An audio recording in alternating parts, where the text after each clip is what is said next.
Okay, so we do have some folks in the audience who may not know of the acronym world in which we live. We do have some great colleagues who would not come up on stage today, but this is actually a chance for us to talk with each other and with you about some of the challenges that we face as communicators in national infrastructure. First, we did have slides, but those went by the by earlier today. We acknowledge the traditional owners of country throughout Australia and recognize the continuing connection to lands, waters, and communities. We pay our respects to Aboriginal and Torres Strait Islander cultures and to elders past and present. We also acknowledge the First Nations people of Australia as engineers and scientists in whose tradition and footsteps we aspire to follow. I did have to, after losing the slides, actually find the PowerPoint presentation because of some information that I need to share. To start off with, I am Janie Sue Brooks, and I am one of the communicators for a provider in the NCRIS program. NCRIS stands for the National Collaborative Research Infrastructure Strategy, a government initiative. It gives researchers and industry access to equipment, data, services, and expertise to enable world-leading research and development for the benefit of all Australians. I don't work for NCRIS. Do you work for NCRIS? Not directly. Do you work for, does anyone in here actually work for NCRIS? No. Yes. So this is part of the NCRIS complexity and wonder and frustration. Challenges, right? This is about challenges in research infrastructure that y'all are small enough. Can you hear me in the back? Yeah. All right. So Professor Day. Woo, it was worth being one. What I wanted to show you was a grid of 28 logos and acronyms. That was one of my hardest challenges when I came to Australia to work for the Australian National Fabrication Facility. More easily said as AMP or ANFF, you need to know your alphabet to come and work for one of these providers. So these are 28 providers who receive funding through the NCRIS program. We are funded by the Department of Education, which is sometimes surprising to people, that the Department of Education is funding things that are underlying the research being done on a daily basis throughout all areas of the country.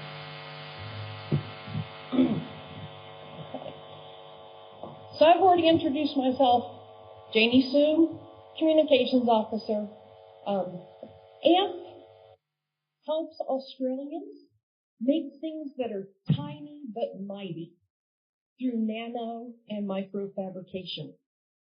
In the NCRIS provider group, we are the makers. And now we'll turn to the other panelists to introduce themselves. My name is Corey Hanrahan. I work for Australia's climate simulator, NCRIS. We maintain the models, tools, and data that's used by climate scientists for forecasts and predictions. Hello, I'm Emma Joplin. I'm Head of Marketing for the Australian Urban Research Infrastructure Network, or ORIN as we call it. And we provide access to hard-to-get data and support and access to tools to do hard-to-do analysis for urban researchers. And that's urban researchers across government, academia, and industry as well. Hello everyone, my name is Alina Puneva. events and engagement officer, but doing all the comms and one-man orchestra for the Heavy Ion Accelerator, HIA. And we have quite large scale facilities at Australian National University, Canberra, and at the University of Melbourne, yeah. The whole purpose of this facility is to accelerate to a very high speed ion or proton beams and bump into something. Originally, facilities was used to research the matter, like nuclear science, astrophysics.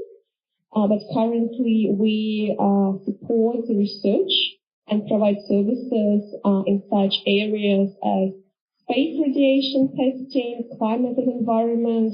We are now developing a beamline to study proton cancer therapies. We support some mining industries and a variety of other things. So we call it like a Swiss knife equipment. So we can do a lot of things. Yeah, thank you. And I'm Amy Gibson, and I'm the manager of Research Infrastructure Connected, which connects Australia's researchers and innovators with all of the research infrastructure available through all 28 national networks of different types of research infrastructure, only 4 of which are represented here.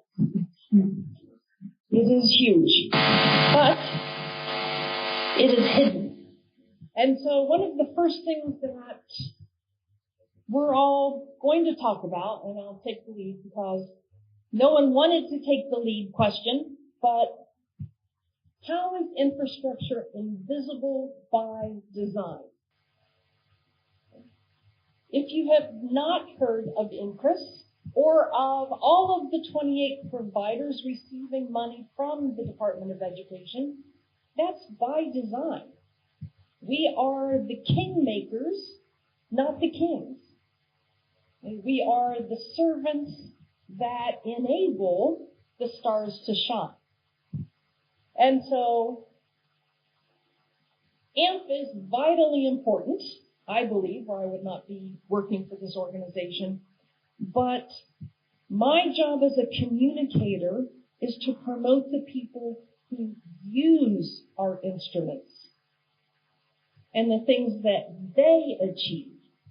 One, because it is much more interesting to people to read about cool products, cool devices, the awesome things that Aussies are doing, and is probably not as interesting for the general Australian to read about molecular beam epitaxy and the instrument that we provide to the University of Western Australia to enable layers to be put down with very precise atomic composition.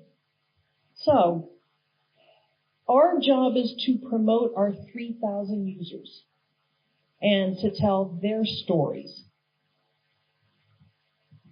I think something else that's interesting to mention is that sometimes the infrastructure itself can be invisible. I mean, in the context of Access NRI, our output is models and data and tools. And these are not things that you can actually point to or see visually. So when we communicate about these things, we need to be using and relying more on the outputs of these models and visualizations of these outputs to actually make it visible and make it tangible for people.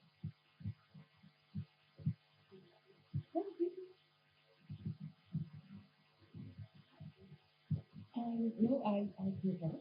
And in terms of communicating that invisibility or that aspect that's invisible, it's more through the outputs and the impact stories that we can produce that are then powered by that infrastructure. Because also, Corey was saying earlier that we want it to be invisible because it becomes very visible when it goes wrong. So we hear nothing about the APIs that are delivering data through to our researchers until it breaks, and then we hear a lot about it. So we don't want to hear about it. We want it to be invisible, and we want to elevate the stories about the research impacts that are happening. With Oren, we're very lucky that our subject matter is urban, and so crosses many facets of everybody's lives. Everybody understand transport issues. Everybody has experience with the housing crisis and things like that. So the storytelling can be very compelling, and I rest on our laurels a bit there with the interest that I have on urban issues, and being able to promote that in order to understand the value of us existing in the first place, and improving Australia, ultimately improving Australia's lives, and maintaining the investment that we need from the government to continue this good work. I have another point to add. I think majority of NCRIS providers are hosted at other organizations like universities, so CSIRO and STO. At Higher, we don't have our legal identity, so we basically have ANU, Australian National University, ABN, all of the mail address, and a lot of other identities. Like when we did a website rebranding 2 years ago, we was pushed, and you can't imagine how many months of negotiation it took to do not put on our website all of the ANU branding and logo from the First Nations, acknowledgement, because we wanted to have our own, because we also have facilities in Victoria. And this disillusional brand identity, it's very, very hard to say, yeah, we are at the ANU, and the facility on paper belongs to ANU or other universities. But by the way, money coming, majority from the government, from NCRIS. And when I moved to Melbourne 2 years ago, to the School of Physics here, there was a single sign of NCRIS. So my first task was to put up signs at the, main entrance near the facility that it's NCRIS. As simple as that. Yeah. I have that same mandate apparently for the year 2026. Is that as a communicator for AMP, one of our key questions for 2026 is, does someone know that AMP is here? So we talk about communicating, it's not just in written form or socials, it is that very physical. Can a person identify when they have entered AMP space? Right? That they know that the people working, because we not only provide equipment, we also provide the experts needed to run that equipment. Does a person know that they have entered AMP space at the University of Sydney? Does a person know that they have entered AMP space when they are at the University of Queensland? Are we visible when government officials take tours of our nice high-tech clean rooms and fancy equipment? So when we talk about being invisible, in some cases, we literally are just that hum of equipment running behind the scenes. And sometimes we are invisible to each other. Right? That where we might be assisting the same researchers, but not know that we are assisting the same researchers. So we are all part of NCRIS, but we are all taking care of our own providers within that network. And I think that invisibility and the fact that sometimes the right hand doesn't know what the left hand is doing is one of the reasons why we need Anita. So this is genuinely the reason that Research Infrastructure Connected was created, is to address this issue of invisibility.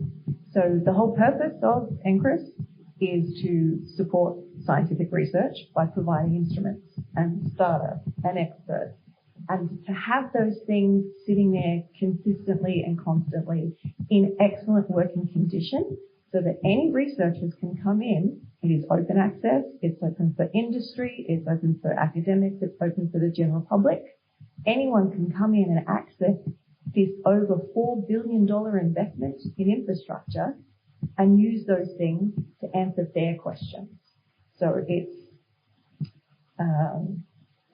partisan. Yeah. Like we don't agnostic perhaps.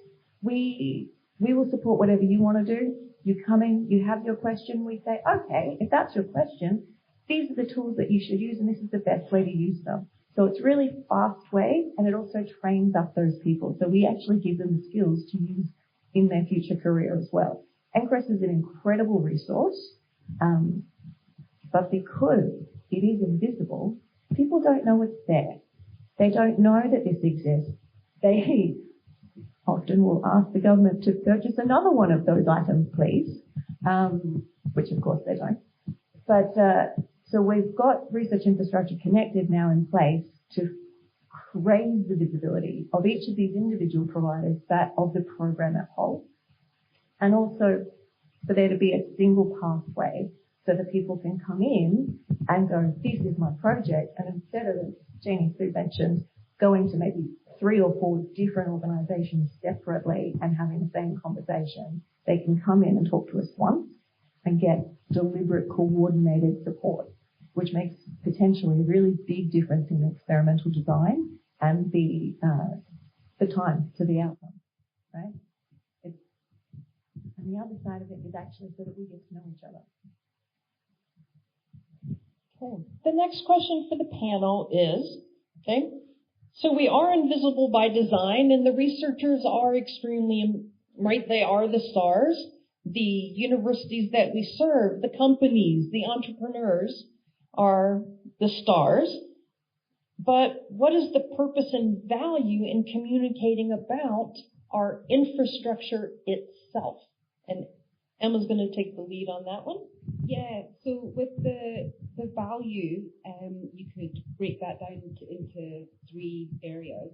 One, understanding the value and understanding what the infrastructure is, so that researchers, we've got the audiences of like researchers, policymakers, the funders, the federal government that need to keep us funded, so that they can understand the importance of continued funding and reliable funding. Because $4 billion already invested, more than that, yeah, keep it going and build on that investment. Don't keep asking for a new version of us. That's a bit troubling. But it's re-education of the same, of the people coming through. But with that as well, we also with that sort of like advocacy. So seeing it as a national asset, it's just as much of an asset as our water systems and our road systems and things like this. The infrastructure of research. And through that, there's also the bonus of communicating to users.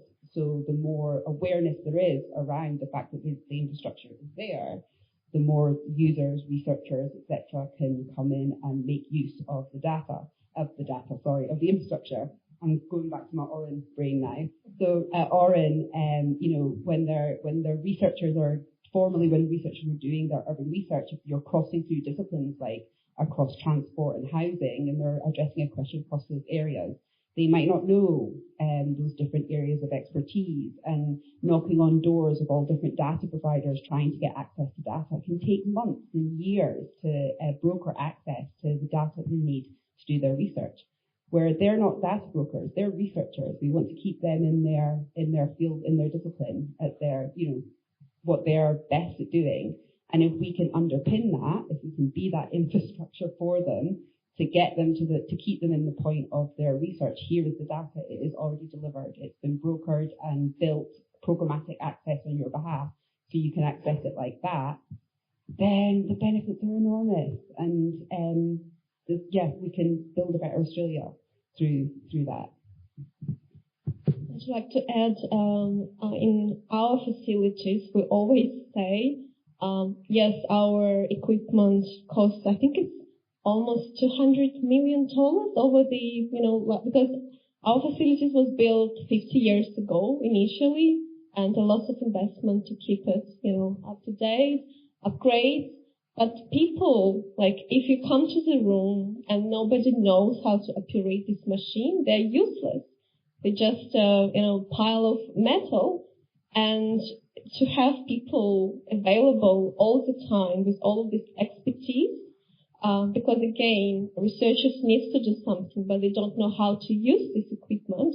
That's the money. Like you need to fund salaries and not just one person. Like we have a big team at the ANU, I think almost like 25 people paid every day to make sure that whoever enters the door, they're ready to serve them. And so when we talk about infrastructure, it's equipment, physical data, and it's people. I also think one value that I guess isn't always spoken about with NCRIS, but really should be more, is it feels really weird to say this, but Australian pride in this system. So NCRIS is genuinely unique internationally, and one of the things that is awesome about it is the cost effectiveness of it. So because these are national programs, you don't have each university purchasing their own set of whatever it is that we happen to do and have masses of duplication and the siloing of knowledge, the siloing of the research itself. Within NCRIS, we're funded by the Australian government. Compared to the US, compared to Europe, we have very little money. But we are at the world leading in research levels with them because NCRIS is efficient with the money, right? So we have one of that particular thing if there's only one needed. Everybody accesses that one. Because they're accessing that one, they're coming together and they're collaborating. So it has a lot of bigger benefits, as well as this incredible expert staff that sit behind it and act kind of like the equivalent of corporate knowledge handover. Like these researchers, they've got a project, they come and they use this tool, they move on, they move on. That tool continues to be there. The expert continues to learn and improve the ability of that tool to be used well and effectively. So there's also this massive knowledge that builds over time that we always have access to and all of the researchers can benefit from. One of the big things about NCRIS is that it is IP neutral. So you can come in and they can assist you. That knowledge, there's a bit of negotiation depending on how it goes, but the things that you generate, you keep. The processes that the experts develop, they can share them with future people. So that knowledge is continuing to be fed back into the research community for Australia and internationally if they come and use it. And some of our stuff is genuinely people from overseas have to come here and use it because no one else has got something as good. One of the things that I wanted to emphasize as well is the importance of not just communicating in a one-directional kind of way, but engaging in a dialogue with the users of our infrastructure. So for Access NRI, we put a lot of effort into cultivating these community working groups where the different communities that work on parts of the model get together and engage in dialogue with our staff, finding out what it is that should be the priorities in terms of further model development or tools that they need to be able to use the models effectively. We go through this process as well in a very open way with defining our working priorities for the next year. So we actually have a work plan that we release to the community based on their input and get their sort of feedback on it in terms of these are the exact things that we plan to deliver in the next year that are responsive to your needs, not just what we can do. In looking at value, we talk a lot about stakeholders and communicating to stakeholders. For each of us, one of our major stakeholders is the government itself. Communicating with those people who are providing us with money and arming the Department of Education with the information and tools needed to communicate to other levels and branches. Okay, you have to understand, I'm still learning the Australian system. Departments, there we go. The different departments of the federal government. One of the purposes for us of communicating value of our tools and people that we pay for is that our funding is not guaranteed. Right? We are funded through part of the appropriations process. And in the year 2028, not that far off, is the next big decision point for how will the government fund and organize money for research infrastructure in Australia. And so there is some self-interest because we have 28 providers, but we have people relying on those 28 providers. When people go into our University of South Australia, soon to be Adelaide University facility, they expect that nano 3D printer, yes, 3D printing at the nanoscale level, they expect that printer to be running, right? The power's on, the materials are provided, the expert is there. And so part of our job is to actually promote NCRIS to the very people who fund NCRIS. And so as part of that, right, molecular beam epitaxy, you all are going to want to talk to me about the most modern of inkjet printers that you have ever seen. We have to communicate about these things that are not as easy to communicate because they use fancy words. They talk about scientific processes. So given that, Alina, what does successful SciComms look for infrastructure? Okay, I did a bit of a homework here. So, the same rules apply as for any, marketing or like PR thing, like, clarity of messages, appropriate language, being engaging, etc. But after working for now like over 2 years for NCRIS, I came up with a list of top 3, what I think are the most essential, which I think work best. First one is diversity and complexity, as you mentioned, because we have diversity of products and services. We have diversity of users and diversity of locations, because as all of us mentioned, most of us have nodes all over Australia, like ANZ have like more 20. We have 21 location. We're a bit better with just 3, but anyway. And this diversity means that we have produced, like we work with very broad audiences, from kids when they come to attend our open days, or we do some, outreach at schools, to directors and CEOs and ministers. So it's a huge scale of audience. And so we need to produce a diverse content, right, from social media, website, briefings. And we invested to print out some coloring pages for kids. So it's then you need to promote it through diversity of channels as well. And noting that usually we have just 1 or 1.5 or 2 people in the office to do all of this work. So we are very scared on people, money, time, and our reach, like how we can influence all of these, audiences. So we need to collaborate. So number 2, we have to collaborate. So I have to collaborate with universities where we're based at, ask help all the time from the media team, comms teams. Often they will say, it's not on any brand. We can't do it for free. Okay, but maybe we can pay a little bit to be on HIA brands.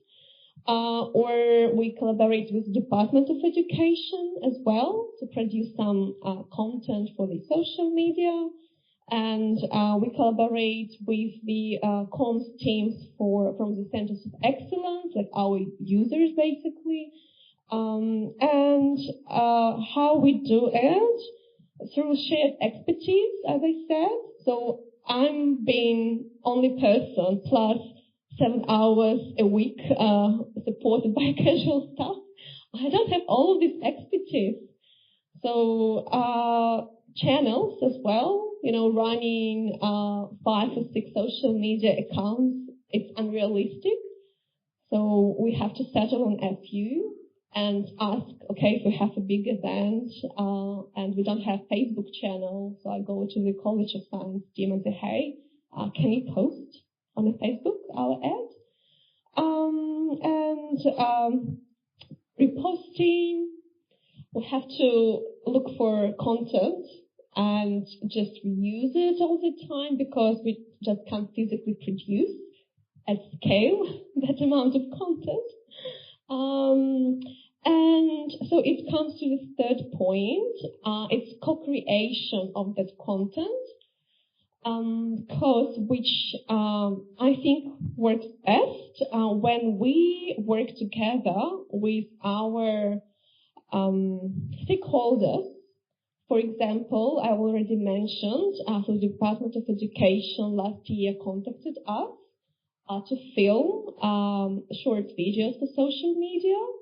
So we had 4 or 5 produced, and both for them and for us, it was the most likable videos in a whole year. So it was massive success for us. And they come back and said, look, some of them was just so popular, like we didn't expect that, and it was great. We posted like in Insta, from both accounts. So it worked really, really well. Another example, impact stories. Like Jenny said, we have to promote, like we have to report on impact, how our services actually benefited the nation.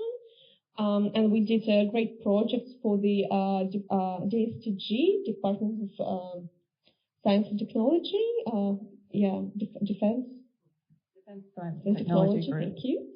And for some satellite testing.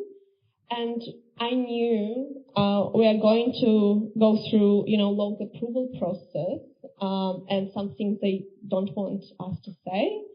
And just co-creating this piece from the start, engaging the comms teams. And at the end, we ended up, so they said the best way to get all approvals is to post this story on our website, like in our news. And I was like, yeah, it's a great success because they have a massive audience. And we wrote this story for them. They did a bit of edits. Again, it's like invisibility. Nobody knows that it was us who wrote it. But anyway, it was very successful. And when you collaborate from the start, so you agree on some requirements, approvals, timelines. And I had a few other examples working with the university alumni officers at both universities when we did 50th year celebration for our facilities. Again, it was a massive success. So diversity, collaboration, and co-creation are key success factors, I think. Yeah.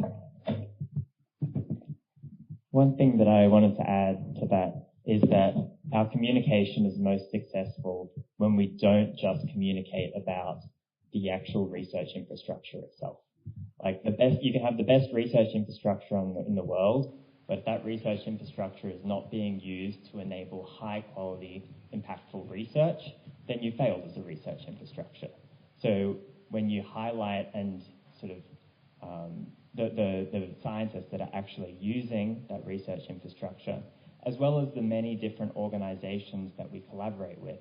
And in our case, we collaborate with the CSIRO, the Bureau of Meteorology, the Australian Antarctic Division, 5 different universities.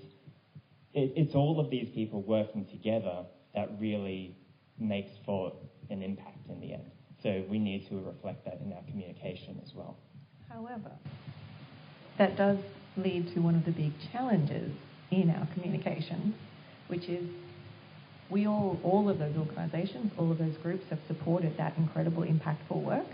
The primary thing you want to promote is the work and its value to society. The second thing you want to promote is the researchers who did it. Then who gets the mention, right?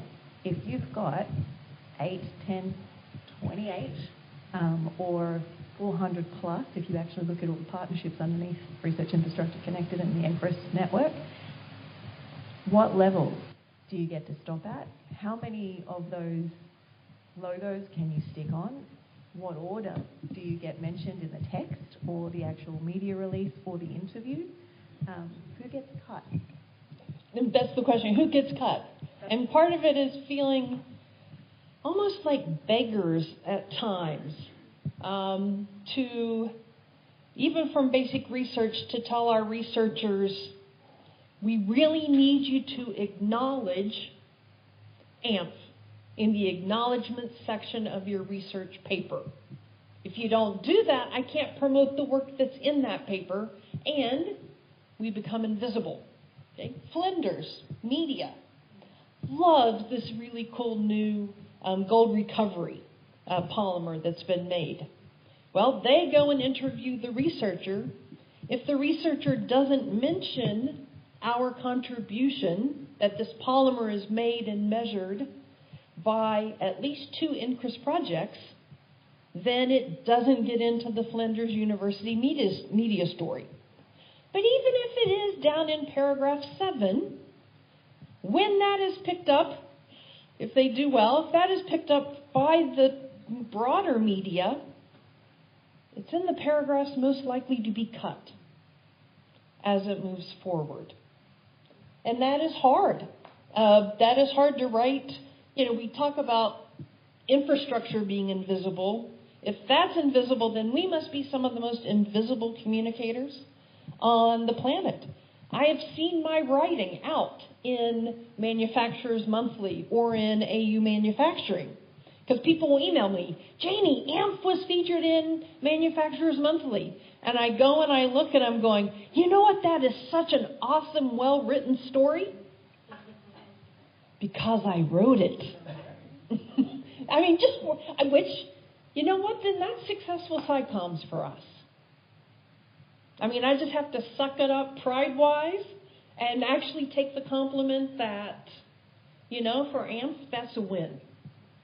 That something that I created, a story that we've told, has been taken and is being shared.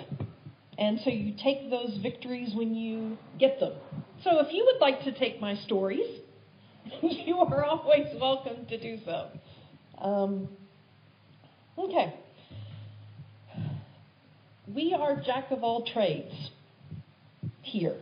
I'm a story writer, but as they've said, I have 21 locations. We have over 120 employees, 3,000 users. I don't know the names of any of our users unless I have written stories about them, because I sit at AMP National, which has 11?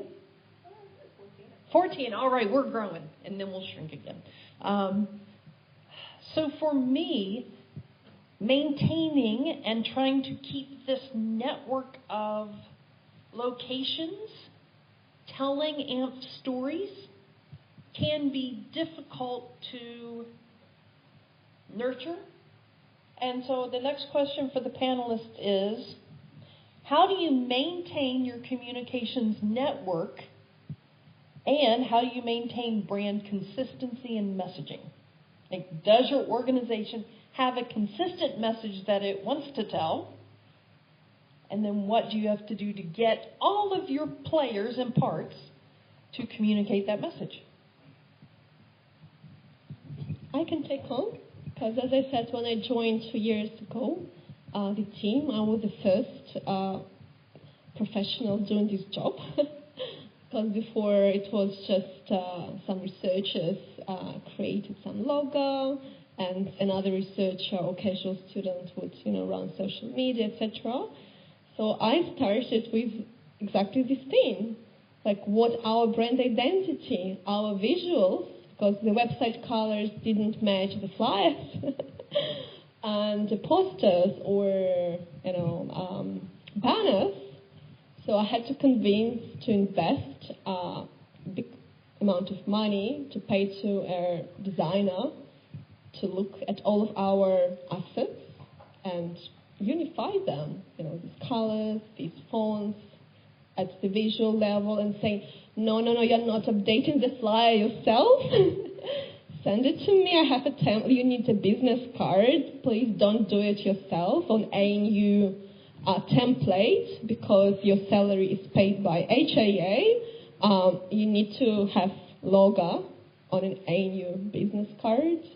Using the email banner with all our links to website and socials, convince researchers that if you just put your name, nobody knows that you're from HAA. Please. We have a colorful and beautiful, signature box. Please use it. And at the level, like a higher level, not just a visual brand identity. It's a bit harder, as we already discussed, because some researchers, they're very close, like, I don't know how other providers, but in our case, as I said, research infrastructure existed like now for 50 years, and it used to belong to a certain university, but now universities simply don't have enough money to keep it as their own, and rely on the government funding, and now they became like a national and like open infrastructure, and some are, understanding this shift, but those who have been in a house for a few decades, it's like their child. And sometimes it's, okay, you're employed at this uni, especially at the more senior level when the salaries are not funded from NCRIS. But please, we need some stories from you. We need you to mention, like when you do a presentation, like we have this colorful, beautiful slide. Could you please just add a conference and mention us? So for me, it's a work in progress. Whenever we have a new staff, I arrange an induction, engagement, and comms meeting with them. Yeah, I'm doing that. I'm like, okay, y'all, I'm taking mental notes in my mind because I don't have my planner with me. I've never thought to do a comms. Yeah, because lots of like HR, I used to work in HR for some time, so I know this induction helps. And it's the same with users, because I picked up a couple of cases when Phil, he works for ANU School of Physics, he said, there is some new paper, and I'm going to acknowledgement part, every time I see a new paper, I go to the acknowledgement part, and they're not mentioned. But from the, quick reading, I understand that some measurements was done, and they come back to that person, like a German, and he's like, I never was told that I have to do that. So working with users, working with staff, so it's work in progress. I think one of the other, apart from the users and staff, is also working with your partners as well. I mentioned that we have a lot of different partners at Access NRI, and a lot of different centres of excellence that use our models, and they'll have communicators of their own. So being collaborative with these other communicators that work with these different organisations, and making sure that we have some kind of say in that when the research influences us, I think is really important. Emma? Yeah, so at Oren, I like to rule with fear about the brand. So it's really interesting to hear your takes on it. And we've been doing some internal brand, what did you call them, brand workshops, promotion, workshops on what the brand rules are. This is the color palette. These are the hex codes. Does everybody understand what a hex code is? This is a font. This is our font, Myriad Pro. What's our font? Myriad Pro. What don't you use? Calibri. No Calibri. Myriad Pro. If you use Calibri, jail. Right to jail. If you use the wrong green, believe it or not, jail. And that really stuck with the staff. So that was an internal from Oran HQ, so about 30 staff of our software developers who are also, all of our staff are very creative and really are really engaged with what we do, and they want to contribute to comms things because we make it exciting. And that's great, but we're constantly having to edit things and tweak colours, etc. And some things just go out into presentations, and then I see them afterwards, and I'm like, oh my God, how did you butcher the logo so badly?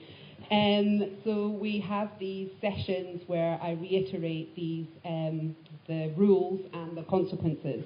And I know it's working because I see much more consistency across our external presentations, much more of people coming to us before they go out and present things saying, hey, can you check this from a brand perspective?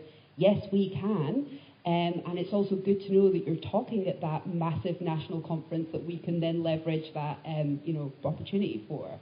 And then recently we had an internal presentation where a software engineer was showing us a proof of concept internal tool that nobody outside Oran sees.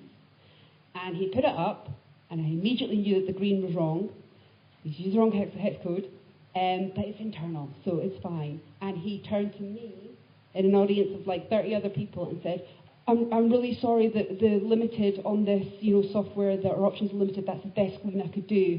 Like, am I going to go to jail? I was like, great, I'm really glad that you're conscious of these things because all of those details matter. And in terms of trying to maintain a brand of an invisible thing, it's a huge challenge. So yeah, I guess I'm a lot meaner than you guys.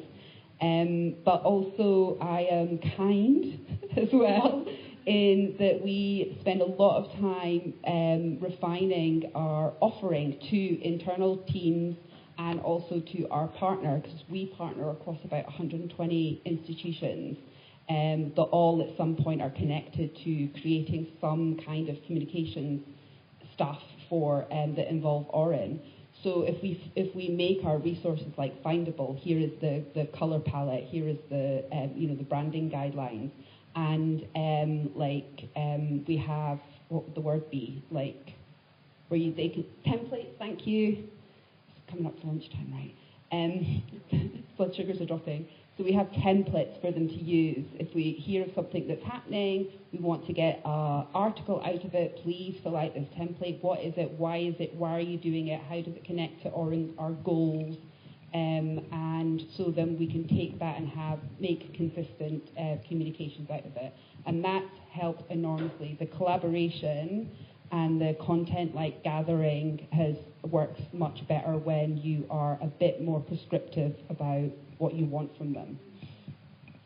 Okay. Are we taking on questions from the audience? Well, I'm going to have to turn, because they asked us to cut our session short, but I don't see anyone coming in, so I think you have to set up. So we are going to end soon so that she can get set up. But you can set up while we're talking. One thing that we did want to talk about, if you are saying, okay, I don't want your job. It is still a great job. I love my job. But going into this 2028 funding round, we are getting increased requests from our executives.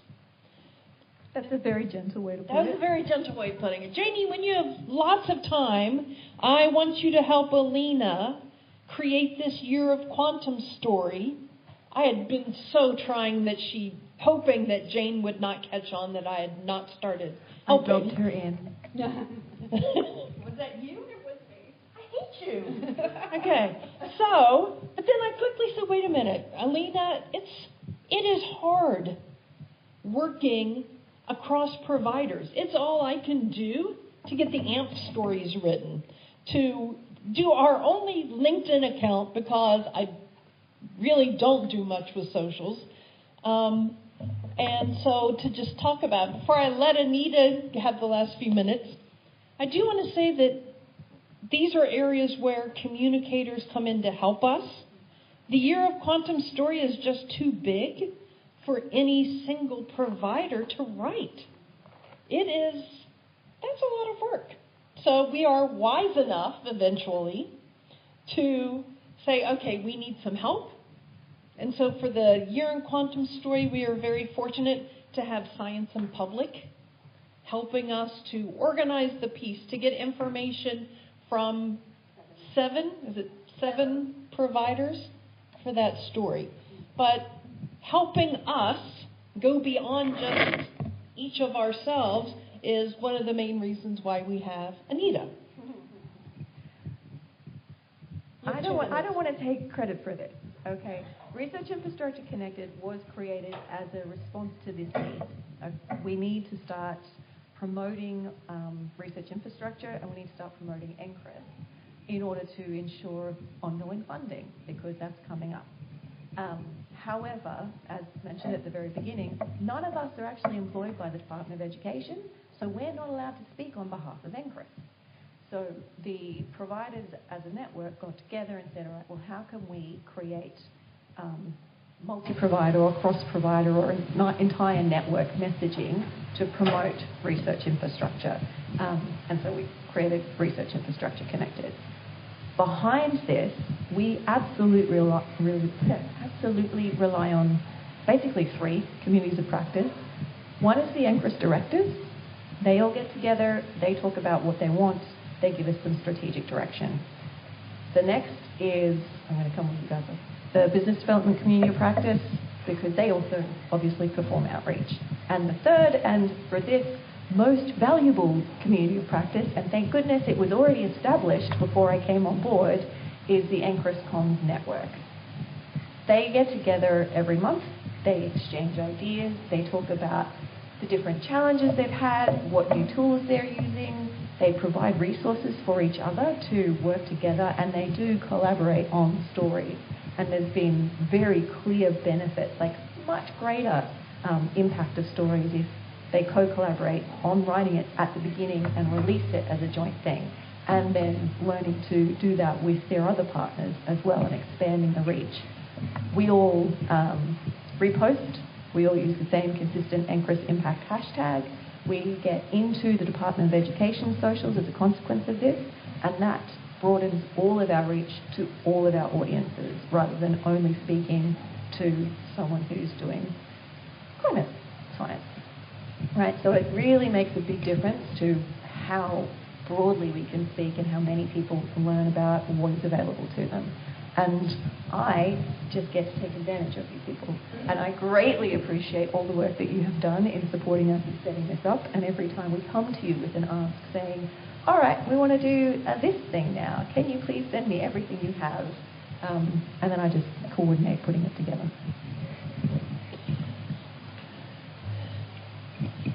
As we wrap up, we still got time. Oh, we still have time. See, I'm letting her be our timekeeper now. Neil had a question. Yeah. Yes. There's a microphone coming.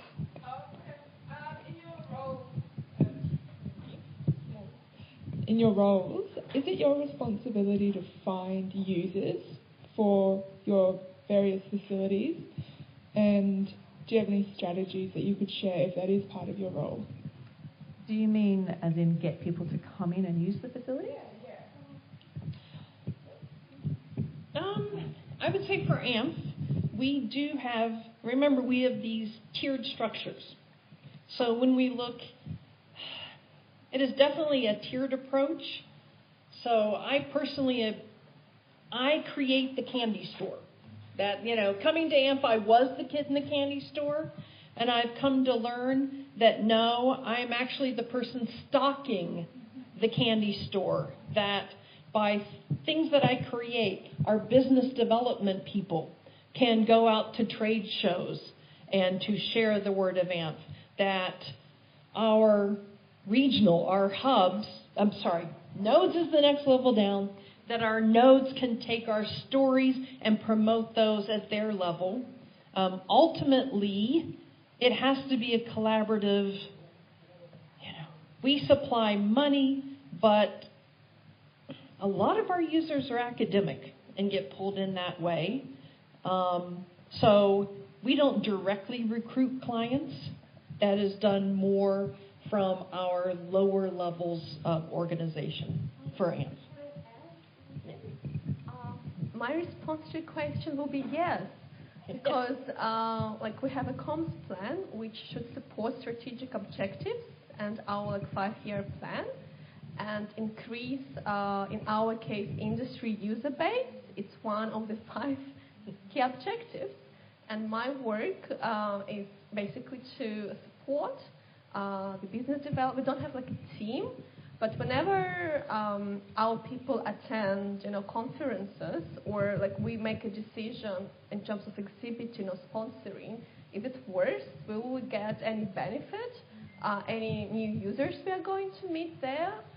Do we have, engagement materials like flyers, videos to show, these little merchandise things. So I think about this all the time. When we do social, again, we don't want to post just photos. We every time say, and by the way, we can do these things if it was from the, space, International Space Congress. So constantly, have this messaging, like selling us. This is one of my responsibilities. One small thing that I'll add is a lot of our communication is focused on reaching those potential users, on reaching those scientists. I mean, for Access NRI, we provide our models free of charge. They're open source, they're available, but ultimately we want people to use them because that's when they become useful. So I would say overall, yes, we are deliberately thinking about the different types of communications we're doing. Some of them are focused on the concept of raising awareness of the infrastructure so that people know they can come and use it. And then we do also have, like I said, business development community practice. So most of the providers have someone who works in that kind of space. Often it's also the comms person. I see a lot of faces in multiple meetings. And in addition to going to conferences and exhibitions and sponsoring things, the other thing is being on mailing lists to find out when there are actual local networking events, so like smaller group things, depending on the area that you're involved in. We have an NCRIS-wide membership for Oz Biotech as an example, and they run, what do you call it, Oz Biocheers, I think, in the different cities. And if you're a member, you get to go along for free and talk to people in the Oz Biotech industry sector and just over drinks. They run those every month or so in different cities. So we take advantage of that sort of stuff, as well as obviously having the amazing communications and marketing materials that we produce in order to push the message when we go out. So that is one of the interesting things about, these 28 providers. Each of us will have a different title. Each of us have slightly different responsibilities. It's a collective, but we do not have a collective mind. And we are... One more question. I wasn't going to let her in. She should be up here. But oh, sorry. Next time. I promise. I like the idea of the internal workshop and brand guidelines and everything. That's great. But our facilities are within host institutions that are way bigger than us. I'm talking about universities. And obviously they have to use the comms from their host institution. So how do you overcome that? Because sometimes I do say, oh, we want this and that, and then the comms comes out, no, this is not going to happen. How do you overcome that challenge? I used to always just organise co-branding. Yeah. So when I sat just within AMP and within the University of Queensland, within that, and harsh stricklers as far as their brand, we always organised that for stuff with AMP, it would be co-branded. So did you do a co-branding? Did you talk to the university comms to organise that? Yeah. Oh, I didn't know that. Yep. No, actually, Camille just came in, and unfortunately we are out of time. But through the next couple of days, grab us, talk about infrastructure. We will talk to you about what stories are you writing and are your people using our facilities and how can we co-brand. So thank you all very much for listening, and thank you to the members of our panel.